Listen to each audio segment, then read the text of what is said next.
Hello everyone and welcome you all to this class. This is mathematics class. Today we'll be solving this third example on this topic we introduced in our previous class. We are looking at how to find the critical points of a given function or a given curve.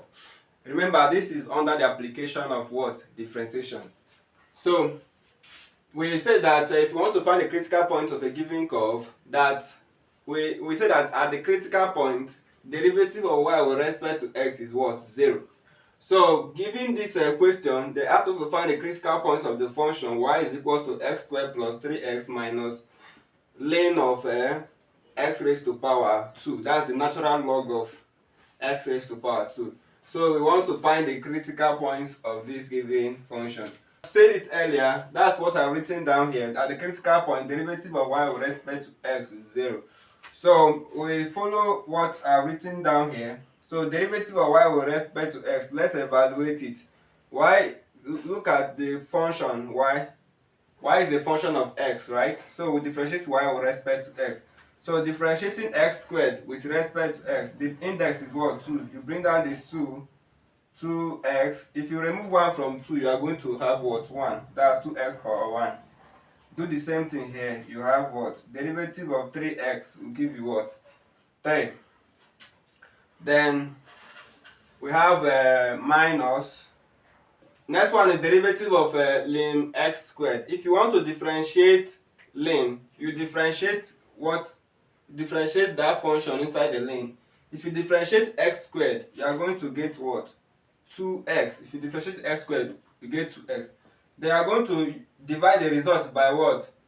The original function inside the ln, x squared. So this is how to differentiate ln function. Differentiate the function inside the ln over that function. So we have what? Equal to 0. That's what we have. We can simplify further. So to simplify further, we have 2x plus 3 minus x can divide x squared. So x divide 2x, you are going to get 2. And x divide x squared, you are going to get what? X. Then equal to what? 0. That's what we have, right? So we can simplify further. Since the denominator here is what? X. We can multiply through by what? X. So multiply here by x, I have 2x squared. Multiply 3 by x, I have 3x. Then multiply here by x and x will get cancelled, remaining minus 2. Then multiply 0 by x, you get what? 0. So I multiply through by x. Then next one we do what? You factorize, right? So what is the constant term here is minus 2. What's the coefficient of x squared is what? 2. 2 minus 2 multiplied 2 is what? Minus 4. So we look at what? 2 factors of minus 4, so that the sum will give you the coefficient of the middle term. What's the coefficient of the middle term? 3. And the product will give you what? Minus 4. So the result of this will be 4 and then minus 1.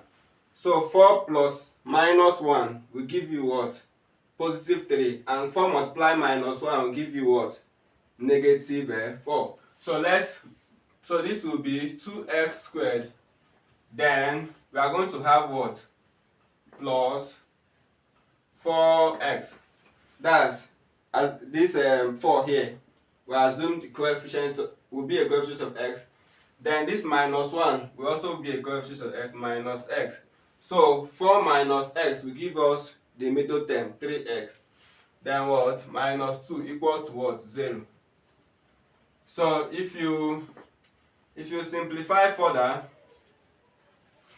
what is common here? What is common here is what? 2x. 2x is common here. So you factor out 2x. 2x divide 2x squared will give you x. And 2x divide 4x will give you 2.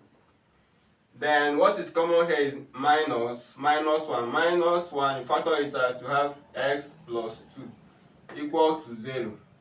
So if you simplify, this implies 2x minus 1, x plus 2 is 0. by picking the coefficients of this bracket and this one to form this bracket and picking the common one here, since these two are the same. So the product of these two quantities are giving us 0. So this implies that the first quantity is 0 or the second quantity is 0. 2 minus 1, 2x minus 1 is 0, or x plus 2 is 0. So if you simplify further, you are going to get that 2x, if you move negative 1 to this side, you have 2x is 1, or if you move positive 2 to this side, you have x is minus 2. So if you can divide both sides by the coefficient of x here by 2, you have that x is what? 1 over 2. If you divide here by 2, you have x. Divide here by 2, you have 1 over 2, or x is what? Minus 2. So we have gotten the critical points, right? So when x is half and when x is minus 2, you will get the critical points of this function. Thank you so much for being part of the class. I am expecting you in our upcoming class. Bye.